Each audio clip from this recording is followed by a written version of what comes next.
Daddy വരുന്നേ വിശക്കുന്നു. വരുന്നു മക്കളെ. വിശപ്പും ചൂടും.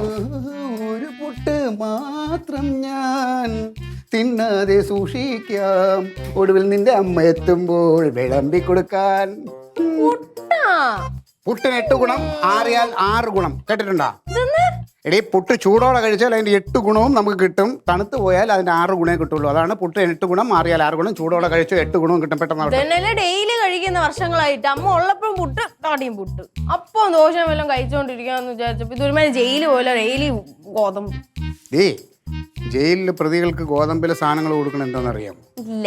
അരി കഴിച്ചു കഴിഞ്ഞാൽ മടിയന്മാരെ അലസന്മാരായിട്ട് കിടന്ന് ഉറങ്ങും, അവിടെ ജോലികളൊന്നും ചെയ്യൂല. അതുകൊണ്ടാണ് നീയും എപ്പോഴും ഇപ്പം അലസത കാര്യം എന്താണ്? നിനക്ക് ഈ പറഞ്ഞ മാതിരി നീ ഇവിടെ നിന്നല്ലെങ്കിൽ അപ്പുറത്ത് പോയി അരി ആഹാരം അപ്പോ മറ്റേ ദോശയോ ഒക്കെ കഴിക്കുന്നു, തിന്നുന്നു, ഉറങ്ങുന്നു. ഒരു കാര്യം ഇവിടെ സഹായിക്കുന്നില്ല. അതുകൊണ്ട് എൻ്റെ മോളിത് ഈ ഗോതമ്പ് കൂട്ടം അങ്ങോട്ട് പിടിച്ചാൽ നീ ഇന്നിപ്പോൾ ഇവിടെ എന്നിട്ട് വീട്ടിലെ ഫുൾ ജോലിയും ചെയ്യും. എവിടുത്തെ ജോലിക്കാരിയാണല്ലോ. എടീ, സ്വന്തം വീട്ടിലെ ജോലിയുണ്ട്, ജോലിക്കാരിയൊന്നും ആവൂല.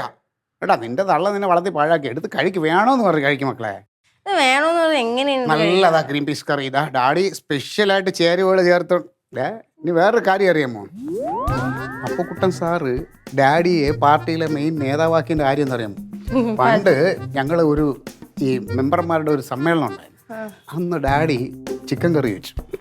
ചിക്കൻ കറിയും വെച്ച് അന്ന് പുട്ടും ചിക്കൻ കറിയും ഡാഡി വെച്ചത് കഴിച്ചിട്ട് അപ്പുക്കുട്ടൻ സാറ് ഇത് ആരാണ് ഇതിൻ്റെ പിന്നിൽ, ഇത് ആരുടെ കൈപ്പുണ്യാണെന്ന് അന്ന് ആ കൈയോട് ചേർത്ത് പിടിച്ചാണ് ഡാഡിയെ. പിന്നെ ഇപ്പോഴും കൊണ്ട് നടക്കുകയാണ് അപ്പുക്കുട്ടൻ സാറ്. പിന്നെ ഒരു പുട്ടുണ്ടാക്കി. പുട്ട് മാത്രമല്ല, ചിക്കൻ കറി ഉണ്ടായിരുന്നു. കഴിച്ച് നോക്ക്, എങ്ങനെയുണ്ട്? അത് അല്ല, അത് ഇച്ചിരി കറിയുടെ ഒഴിക്കുക. ഒട്ടും വരൂല. അല്ലെ, അത് ഇച്ചിരിയുടെ കറിയുടെ ഒഴിച്ച് കഴിക്കുക, അപ്പോഴത്തേക്ക് അത് മാറും. നല്ല കറി അതാ, ഇച്ചിരി ഗ്രീൻ പീസിന്റെ ഇതും കൂടെ ചേർത്തൊന്ന് വിരകിയിട്ട് ഇനി ഒന്ന് കഴിച്ചു നോക്കിയേ. അമ്മേനെ പുട്ട് മതിയേ.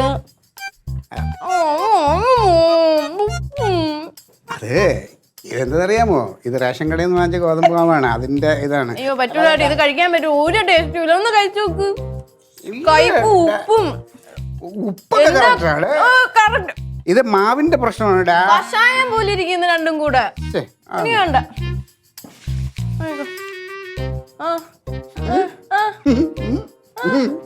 എന്റെ പൊന്നു ഡാഡി, കറിയും കൊള്ളൂല പുട്ടും കൊള്ളൂല. എന്ത് റേഷൻ കറിയുടെ ഇതൊന്ന് ഡാഡി രാവിലെ കഴിച്ച് ഇത്രയും കഷ്ടപ്പെട്ട ആർക്ക് വേണ്ടിയിട്ടാണ്?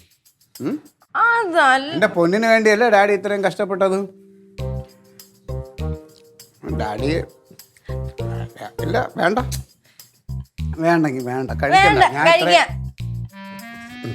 നല്ല കുട്ടിയല്ലേ, കഴിക്ക്.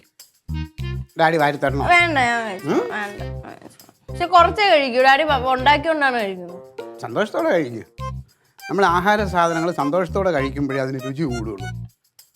വേണ്ട ഇല്ലേ? ഇപ്പൊ ടേസ്റ്റ് ആയില്ലേ? മക്കള് ഡാഡിയോടുള്ള ഇഷ്ടം വെച്ചിട്ടൊന്ന് കഴിച്ചു നോക്കിയേ. വരും, നല്ല ടേസ്റ്റ് അല്ലേ? വേണ്ട, ഈ തേങ്ങയും കൂടെ ഇട്ടിട്ടൊന്ന് വിരകിയിട്ട് ഇച്ചിരി കറിയും കഴിച്ചിട്ട്.